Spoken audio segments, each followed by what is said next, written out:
Después de que mi esposa me pidiera el divorcio, yo empecé a salir con una abogada. Ella me asesoró para que mi ex esposa no pudiera quitarme la casa que yo compré. Ahora ella me está pidiendo que termine con la abogada porque según ella, me está manipulando. La primera vez que vi el nombre de mi ex esposa en una denuncia formal no fue en el juzgado de familia, sino en un documento dirigido al colegio de abogados, acusando a la mujer con la que estaba saliendo de manipularme. El correo lo abrió Silvia delante de mí, en su escritorio, y sentí como se me helaban las manos antes siquiera de leer el contenido. Nunca imaginé que un simple divorcio iba a terminar convertido en una guerra de versiones donde yo era el títere y todos los demás intentaban jalar de los hilos. Antes de que todo se fuera a la mierda, mi vida con Verónica era lo que mucha gente llamaría estable. Yo trabajaba en una empresa de logística, tenía un sueldo decente y una rutina de oficina que me dejaba llegar a casa a las 6, tomar café recalentado y escuchar a Verónica desahogarse de su día como psicopedagoga.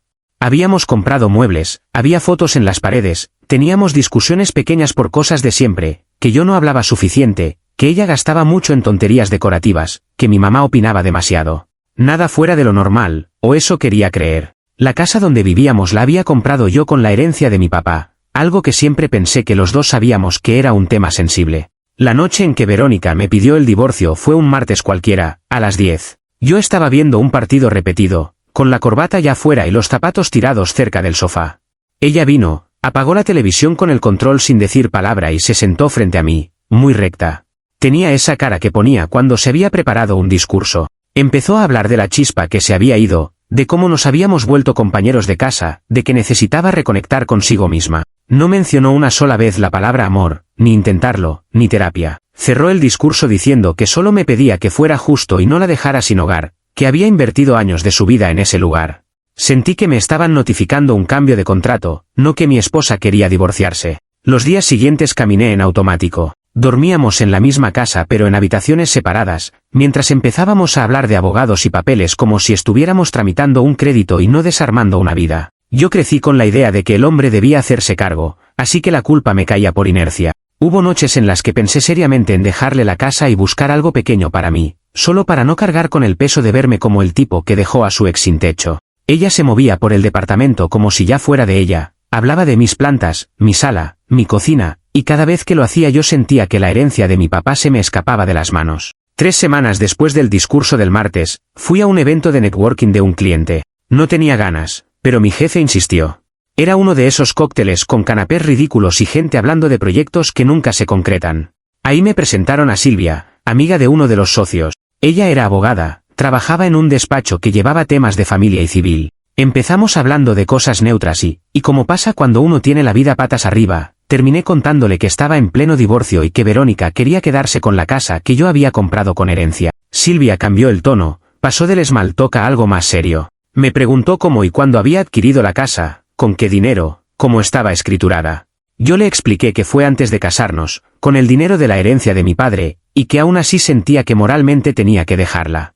Ella me dijo que lo trajera por escrito, que no quería decirme cosas al aire. 2 días después, llegué a su despacho con un sobremanila lleno de papeles arrugados, escrituras, contratos, recibos. Silvia no tardó mucho. Revisó las fechas, los nombres, las cláusulas, y me explicó de manera simple que la casa era un bien privativo, no ganancial. Que en el papel, Verónica no tenía derecho a esa propiedad, por más años que hubiera vivido ahí conmigo. No tuve una revelación épica, pero sentí algo parecido a cuando te sacan un tapón del oído y de pronto oyes distinto. Me di cuenta de que Verónica daba por sentado que mi culpa iba a ser suficiente para regalarle algo que, por ley, no le tocaba. Esa misma noche, después de salir del despacho de Silvia, llamé a Verónica. Estaba en el auto, con el manos libres, viendo las luces de la ciudad desde el estacionamiento. Le dije que ya había consultado con una abogada, que habíamos revisado los papeles y que no pensaba cederle la casa, que podríamos negociar otras cosas, repartir ahorros, ver el tema de los muebles, pero que la propiedad no estaba en juego. Del otro lado hubo un silencio raro, casi teatral, y después vino el llanto. No era un llanto roto, era el llanto controlado de alguien que sabe en qué momento soltar cada frase. Verónica me acusó de haber dejado que una desconocida me llenara la cabeza de odio. Dijo que yo antes no era así, que me había vuelto frío, que una interesada me estaba usando para asegurarse un cliente. Repitió varias veces que ella no quería pelear, que solo quería lo que le correspondía por derecho moral. Cada vez que decía moral, yo pensaba en la letra pequeña de la escritura con el nombre de mi papá. Le dije que eso no era odio, que era la ley. Ella respondió que había leyes injustas, que no todo lo legal era justo. Me colgó diciéndome que me iba a arrepentir. Desde ese día, Verónica empezó a cambiar de registro según quien la escuchara. Delante de mí era la mujer traicionada a la que yo había cambiado por una abogada ambiciosa. Con mis padres, era la nuera perfecta que no entendía por qué yo me había vuelto tan calculador. Con sus amigas, era la mujer que iba a terminar en la calle porque el marido no tenía corazón. Yo me quedaba en el medio, sintiendo como cada relato paralelo me empujaba a aceptar su versión para que todo fuera más fácil. Aún así, decidí marcar una línea clara. Le propuse reunirnos en una cafetería cerca del juzgado, antes de seguir avanzando con el proceso. Quería dejar por sentado que estaba dispuesto a negociar y que no. Ella aceptó, pero me dijo que iría con Laura, su amiga de confianza, para no sentirse sola. Ese detalle me molestó más de lo que debería. Sentí que iba a una especie de juicio popular donde yo ya estaba sentado en el banquillo. El día de la reunión llegué 10 minutos antes y pedí un café que no probé. Verónica llegó puntual, con Laura al lado, las dos vestidas como si fueran a una entrevista de trabajo. Se sentaron y Verónica empezó hablando bajito, con la voz rota. Dijo que no quería guerra, que quería paz, que todo se podía arreglar si yo dejaba de escuchar a gente que solo buscaba aprovecharse. Durante unos minutos, pareció casi sincera, y por un segundo dudé.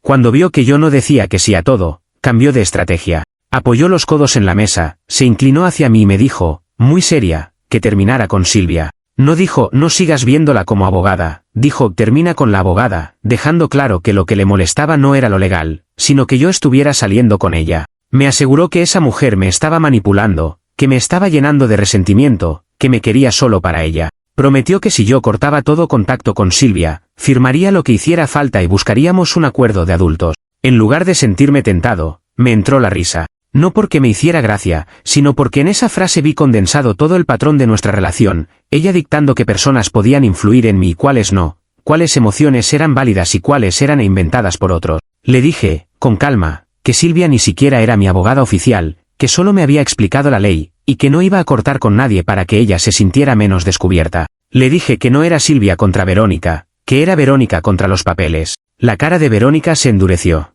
Dejó de llorar al instante, se recostó en la silla y dijo que entonces no me quejara de lo que iba a hacer.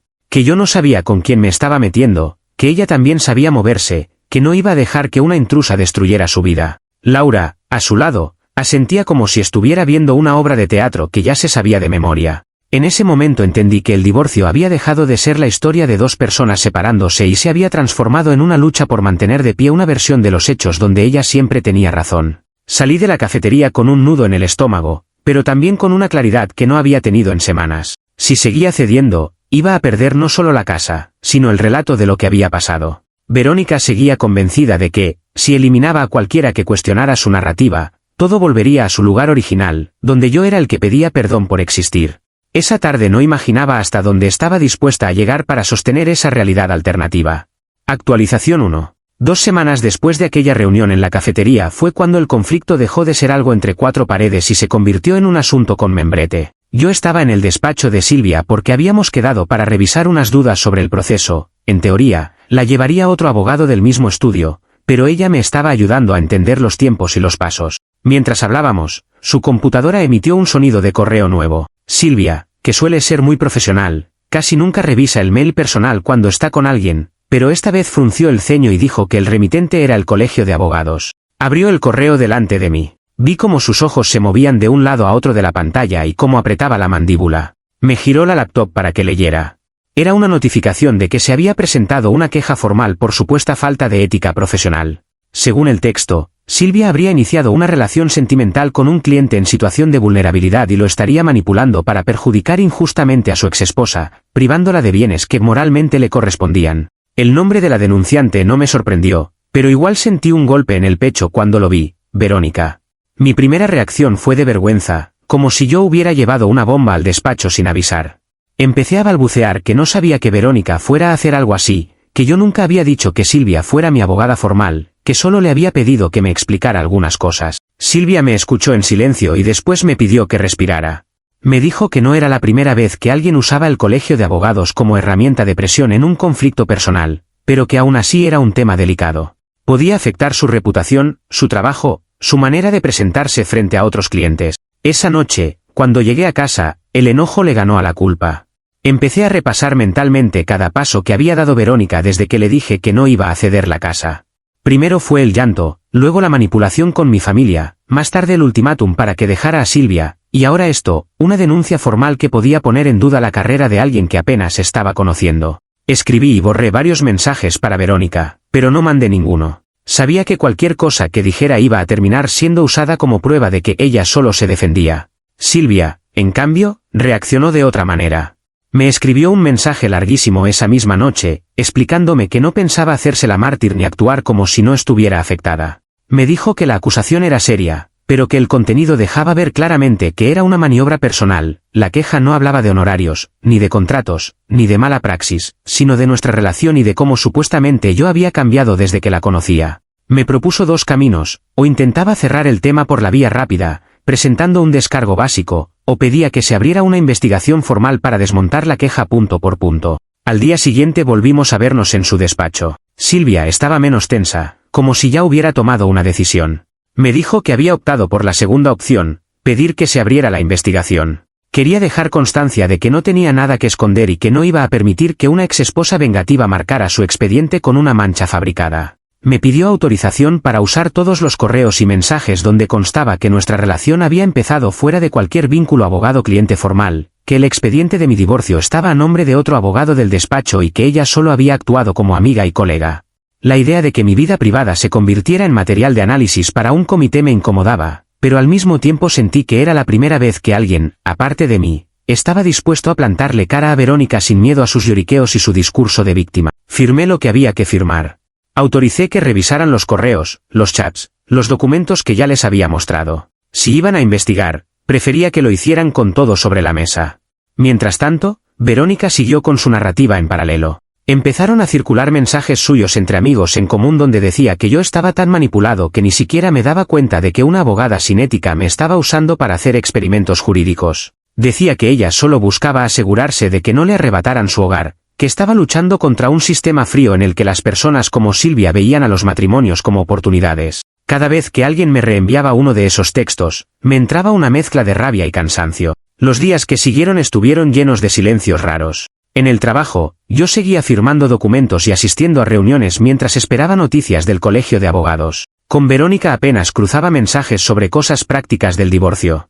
Con Silvia, la relación se volvió más cuidadosa, pero también más honesta. Ya no fingíamos que esto era simplemente una asesoría entre conocidos. La verdad era que yo estaba involucrado sentimentalmente con alguien a quien mi ex estaba intentando destruir por todos los medios disponibles. La resolución del colegio de abogados no llegó de inmediato, pero el simple hecho de que se abriera una investigación tuvo un efecto que Verónica no había calculado. El comité, queriendo ser exhaustivo, pidió más información sobre el contexto en el que Silvia me había conocido y qué tipo de documentos había visto. Eso incluía, entre otras cosas, los estados de cuenta que yo le había llevado en aquel sobre Manila, para explicarle mi situación económica previa al divorcio. Lo que Verónica no sabía era que, al intentar atacar a Silvia, había activado una cadena de revisiones que ya no podía controlar y que iban a iluminar rincones de nuestra vida en común que ella prefería mantener en penumbra. Actualización 2. El pedido de información extra por parte del colegio de abogados no se quedó solo en mi relación con Silvia. Al revisar los documentos que ella había visto para aconsejarme,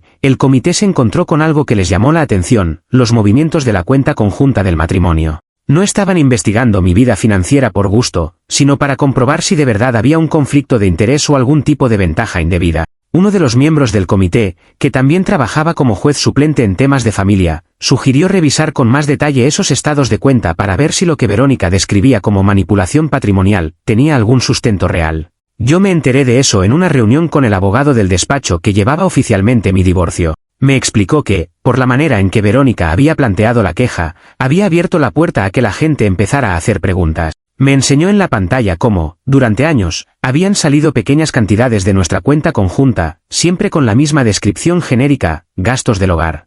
Al principio no me pareció extraño, todos hacemos pagos así. Pero luego comparó montos y fechas y me enseñó que muchos de esos cargos no correspondían a supermercados ni servicios básicos, sino a boutiques, tiendas online de lujo y reservaciones de hotel. Verónica siempre había tenido la costumbre de decir que se encargaba de las compras del mes y que yo no me preocupara, que para eso estaban las transferencias automáticas. Yo, mientras pudiera pagar, no hacía muchas preguntas. En la pantalla, sin embargo, se veía otra cosa: bolsones de dinero que iban a una cuenta a su nombre, siempre redondeados, siempre en fechas cercanas a mis cobros de bonificaciones o utilidades. Lo que más me impactó fue ver varias transferencias directas a la cuenta de su hermano, justo en épocas donde yo recordaba que él estaba pasando un mal momento. El abogado me dijo que, sumando todo, la cantidad desviada equivalía más o menos a un salario completo de un año. Me quedé mirando los números sin poder asociarlos con nada concreto. Pensé en los meses en que yo había dejado de salir con amigos porque no estaba para lujos, en las veces en que Verónica me decía que estábamos apretados y que había que ahorrar en tonterías, mientras al mismo tiempo llegaban a la casa cosas que yo no recordaba haber aprobado, una cafetera carísima, ropa nueva, gadgets que ella justificaba como ofertas que no se podían dejar pasar. Con esa información en la mano, el abogado decidió que lo mejor era pedir una auditoría financiera dentro del proceso de divorcio. No era solo por la curiosidad del comité, sino para dejar claro ante el juez qué había pasado con el dinero común. Yo, que siempre había pensado que la parte sucia de un divorcio eran las peleas por el perro o por los muebles, me vi de repente metido en tablas Excel, extractos bancarios y comparaciones de movimiento. Era como mirar la autopsia de un matrimonio desde el lado más frío posible. Cuando Verónica se enteró de que se estaba pidiendo una auditoría, me escribió una serie de mensajes larguísimos. Decía que yo estaba intentando humillarla, que era normal que una mujer gestionara el dinero del hogar, que esos gastos eran cosas que ella nunca se había atrevido a pedirme de frente para no hacerme sentir presionado. Repetía que todo era por mi culpa, por haber metido a una abogada en nuestra vida, por no haber confiado en que ella necesitaba su espacio. Volvió a usar la palabra moral varias veces, como si eso pudiera tapar las columnas de número.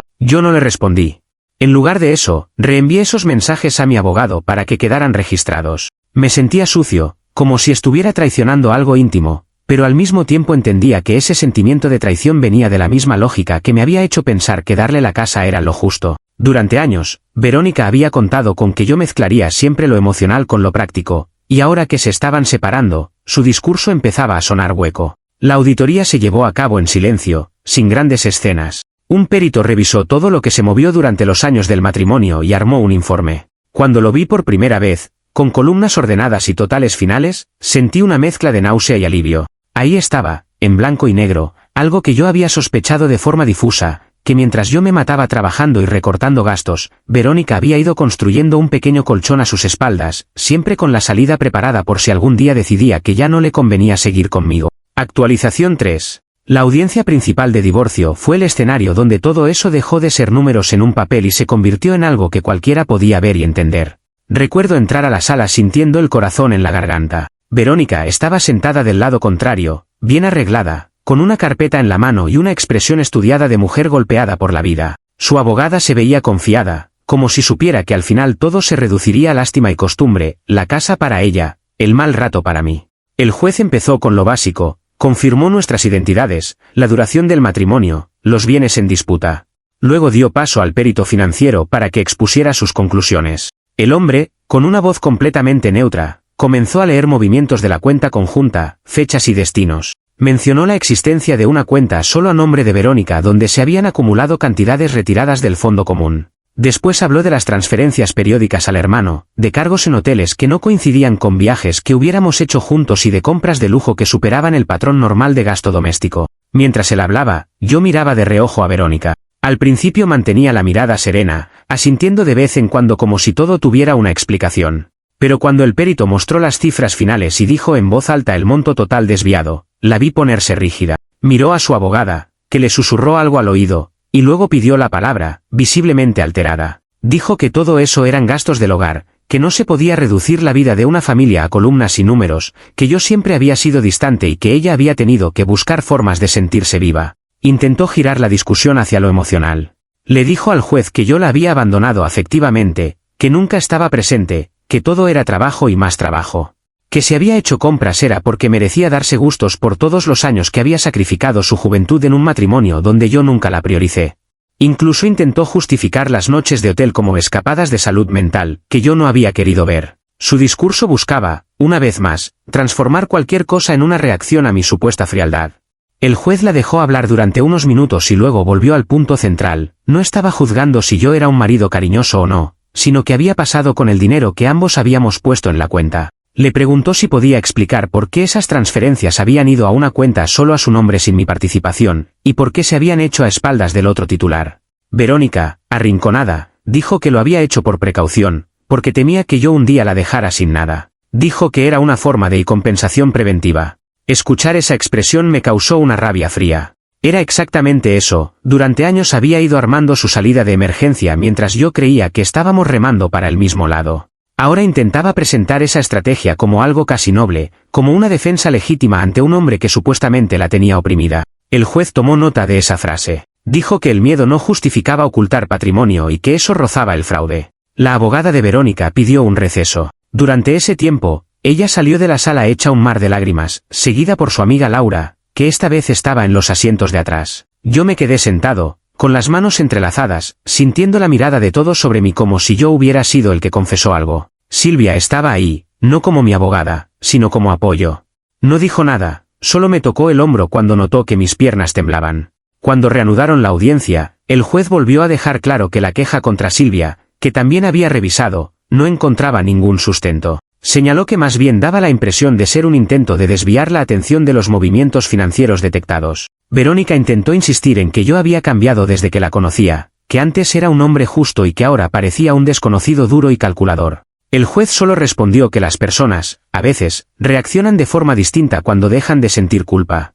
Al salir de la sala, tuve la sensación extraña de haber visto una obra donde alguien se tropezaba con su propio libreto. Verónica quería que todos creyeran que ella había sido empujada a hacer lo que hizo por culpa de un marido ausente y una abogada maliciosa, pero lo que se había quedado registrado eran sus decisiones, sus transferencias, su estrategia. Por primera vez, la realidad no se estaba inclinando automáticamente hacia su versión de los hechos, y eso la desestabilizaba más que cualquier cosa que yo pudiera haber dicho. Actualización 4. La sentencia llegó unas semanas después, en un sobre blanco con el membrete del juzgado. La leí en la oficina de mi abogado, sentado frente a su escritorio, con una mezcla de nervios y agotamiento. En las primeras páginas se resolvían las cuestiones formales del divorcio, el fin del vínculo, la inexistencia de hijos en común, las fechas. Pero lo que importaba estaba más adelante, el apartado de bienes. El juez fue claro. Dejó por escrito que la casa donde habíamos vivido era un bien adquirido por herencia antes del matrimonio, y por tanto se consideraba privativo. No entraba en la masa ganancial a repartir.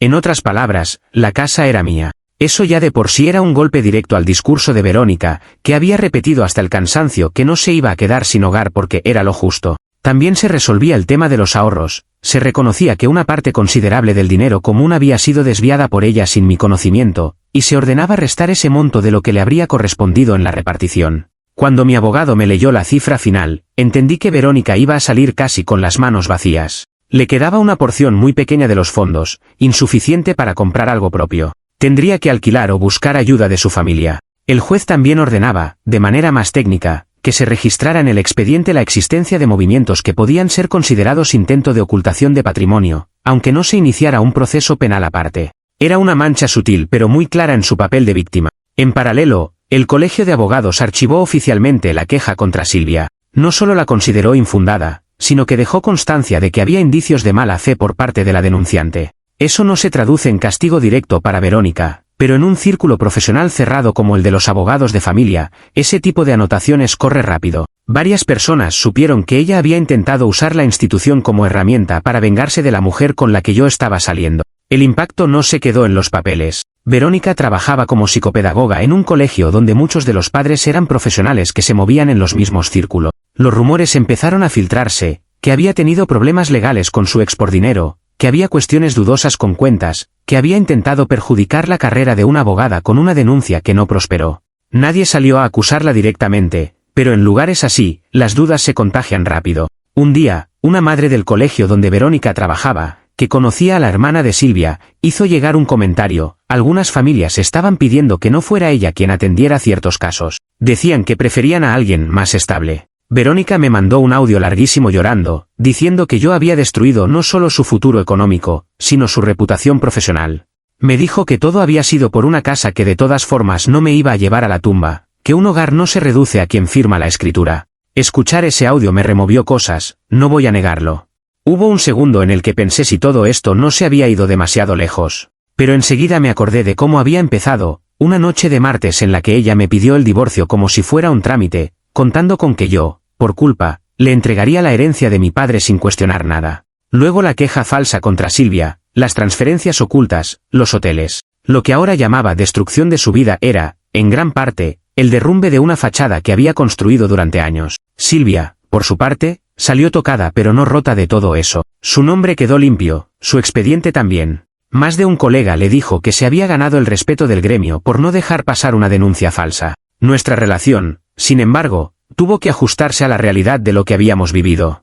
No era lo mismo conocerse en un evento y salir a cenar que atravesar juntos una denuncia formal y un proceso judicial donde tu ex intentó desarmar la carrera de la otra persona. Yo me quedé con la casa, sí, pero no fue exactamente una victoria alegre. El lugar que había compartido con Verónica pasó a ser un mapa de recuerdos incómodos. Cambié muebles, pinté paredes, saqué fotos. Poco a poco, la casa se fue pareciendo menos a lo que fue con ella y más a algo nuevo. Aún así, hubo muchas noches en las que me acosté pensando en el eco de sus frases sobre la justicia moral, intentando no dejar que se me pegaran de nuevo a la piel. Actualización 5.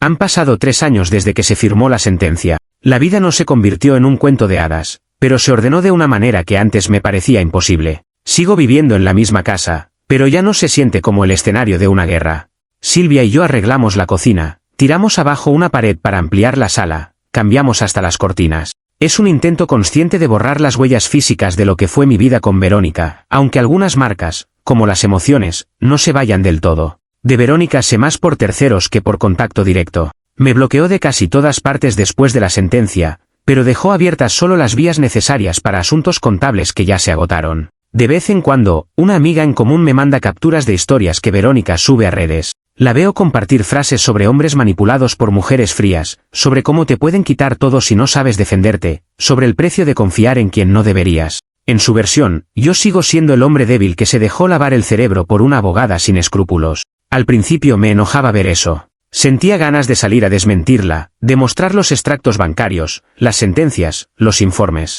Con el tiempo, me di cuenta de que no era necesario. Sus relatos ahora se topan con algo que antes no existía, documentación. Ya no es solo su palabra contra la mía. Hay un expediente donde figuran sus movimientos, sus estrategias, sus frases dichas ante un juez. Quien quiera creerle lo hará, pero al menos ya no controla el único micrófono. Verónica logró rehacer parte de su vida, pero de una manera mucho más limitada. Su trabajo en el colegio se mantuvo, aunque perdió algunos grupos y proyectos. La confianza de ciertas familias nunca volvió a ser la misma. Ella lo atribuye, según me han contado, a una campaña en su contra promovida por mí y por Silvia. Necesita creer que sigue siendo víctima de una conspiración, porque aceptar que se cayó sola de la nube la obligaría a mirarse de otra forma. Yo sigo yendo a terapia, no para hablar de Verónica todo el tiempo, sino para entender por qué durante tanto tiempo me pareció normal entregar el control de mi vida a alguien que estaba tan obsesionada con tener la razón que era capaz de reescribir los hechos. La herencia de mi padre ya no es solo una casa, es un recordatorio de que hay cosas que no se negocian por culpa ni por miedo a quedar como el malo. Con Silvia las cosas no son perfectas, pero hay algo que nunca hubo con Verónica, límites claros. Ella no me pide que corte con nadie para que su versión de la realidad se sostenga. No me exige que regale lo que es mío para que encaje con su idea de justicia. Y yo, después de todo lo que vivimos, tampoco romantizo las señales de alarma. Cuando siento que algo me incomoda, lo digo, aunque suene feo. A veces paso por delante del colegio donde trabaja Verónica, de camino a otro lugar, y recuerdo las veces que la esperé fuera con un café en la mano. Hay una parte de mí que se pregunta si todo esto se podría haber evitado hablando antes, si alguien le hubiera dicho que sus decisiones tenían un límite. Pero luego me acuerdo de la noche del martes, de cómo me pidió el divorcio contando con que yo le cedería la casa, y de la denuncia contra Silvia. Entiendo que, para ella, la realidad siempre va a ser algo que se acomoda a su favor, hasta que se topa con una pared. Esa pared, al final, no fui yo. Fueron los papeles, los números, las firmas. Lo único que hice distinto esta vez fue dejar de disculparme por existir y escuchar a alguien que me dijo que no estaba obligado a regalar lo que había heredado. Verónica puede seguir contando su versión hasta el último día. La diferencia es que, ahora, yo ya no vivo dentro de ella.